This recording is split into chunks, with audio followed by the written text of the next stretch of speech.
বিসমিল্লাহির রহমানির রহিম।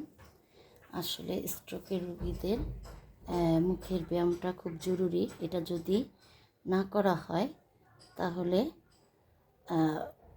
ব্যথা হয় পরবর্তীতে। এই জন্য সবসময় মুখের ব্যায়ামটা করতে হবে। এভাবে আমরা প্রত্যেকটা স্টেপ 10 বার করে করব।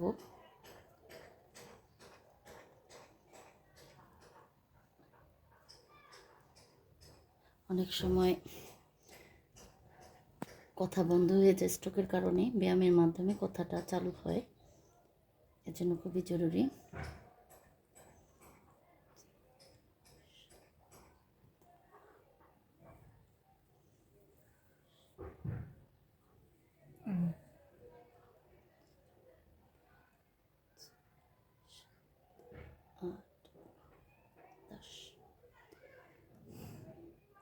এক, দুই, তিন, চার, ছয়, সাত, নয়, 10। 1, 2, 3, 4, 6, 7, 10।